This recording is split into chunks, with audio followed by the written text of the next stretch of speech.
Janusz, Juventus 0, Atalanta 1, but how big a shock actually is this?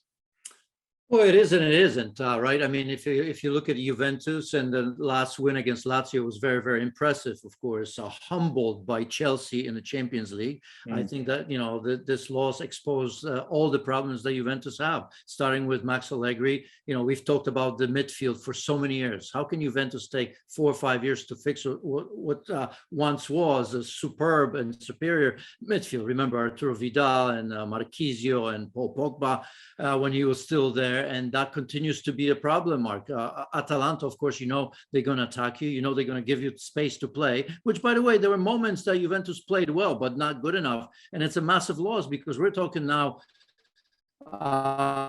7 points behind Atalanta, who are in 4th place, right? Forget Scudetto. That's not going to happen. But, Champions League still within reach. Season is long, but, worrying signs for Juventus for sure. 14 Serie A games they've played this season. They've lost 5 of them.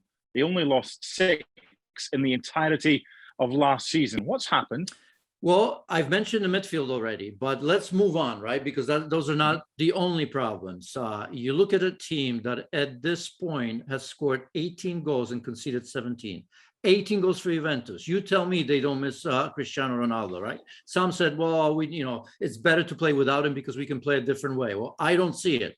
18 goals. Ronaldo would have had that by now if he was still a Juventus. Let's move for the players that are still there.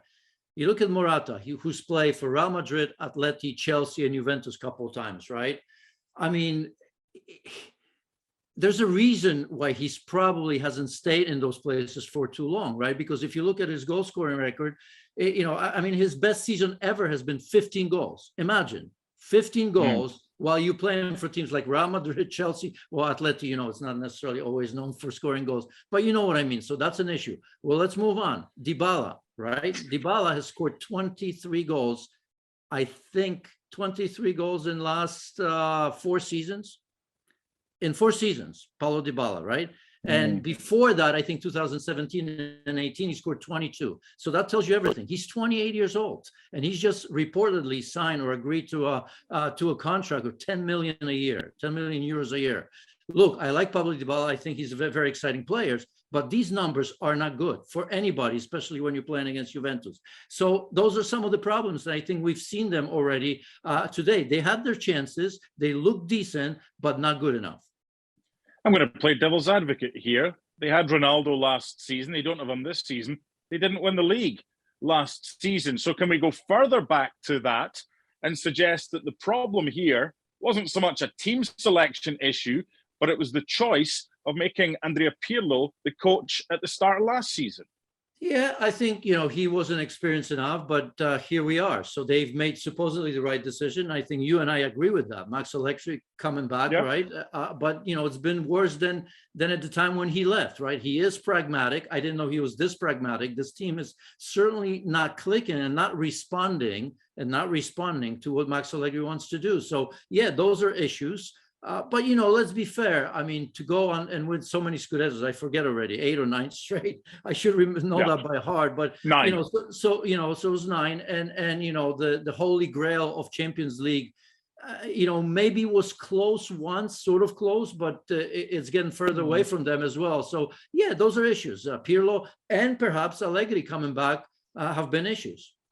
And there was a short-termism about them last season with Pirlo there. Even though he was the new young thing as a coach, they were buying players and they had Chiellini and Bonucci at the back. Ronaldo wasn't going to give you 5 years. So they're in a bit of a mess right now. And unfortunately for them, a couple of key players picking up injuries as well. Federico Chiesa and Weston McKennie, who had to hobble off. Looks like a knee problem.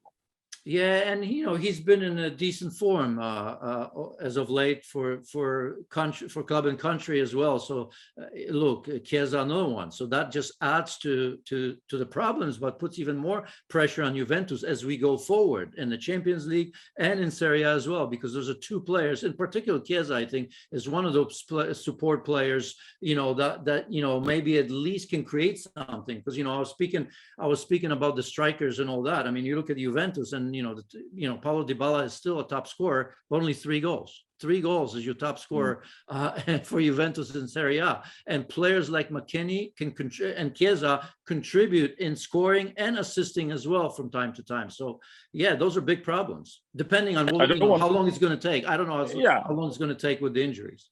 I don't want it to be lost. It was a fine win for Atalanta. And I tell you what, they are a decent side. And still some people just look at them and think, oh, it's only Atalanta. They are one of the better teams in Europe. Final question. I want to go back to Juventus. How big a rebuilding job is this for Allegri and for the football club, Janusz? Yeah, I just wonder if it's bigger than anyone thought initially, right? We knew about the midfield. That's something that needs to get fixed very, very quick. We've just mentioned about the strikers and lack of scoring for the entire team, and for those two, they can possibly turn. But even problems in the back as well. In goal, Szczęsny has been inconsistent, and no questions about that. You've mentioned Chiellini getting on with age, Bonucci, De Ligt has been struggling, right? I mean, remember, De Ligt cost 85 million euros. Think about that, 85 million euros. Now that I think about it, there are issues in every formation for Juventus.